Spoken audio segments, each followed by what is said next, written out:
WhatsApp ব্যবহার করতে এই দুইটা কাজ অবশ্যই আপনাকে জানতে হবে। কি সেই দুইটা কাজ, চলুন দেখে আসি।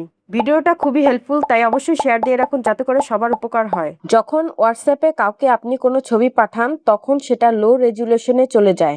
সে যখন ছবিটি ডাউনলোড করে তখন ছবিটি স্পষ্ট আসে না। এজন্য আপনাকে এইচডি অপশনটি অন করে ছবি সিলেক্ট করে সেন্ড করতে হবে। তাহলে আপনার ছবিটি এইচডি কোয়ালিটিতে যাবে এবং যে ডাউনলোড করবে ছবিটি একদম স্পষ্ট আসবে।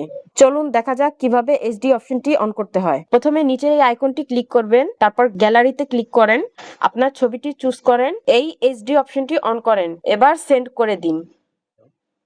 এখন আপনার ছবিটি এইচডিতে চলে যাবে। চলুন দ্বিতীয় নম্বর কাজটি দেখে আসি। কাউকে ভুল মেসেজ করে ফেললে মেসেজটির ওপরে চাপ দিয়ে ধরে রাখুন, তারপর উপরে থ্রি ডটে ক্লিক করুন, এডিটে ক্লিক করুন, মেসেজটি সংশোধন করুন, তারপরে সেন্ড করুন। বাস হয়ে গেল। এরকম টিপস অ্যান্ড ট্রিক পেতে আমাদের চ্যানেলটি সাবস্ক্রাইব করে পাশে থাকুন।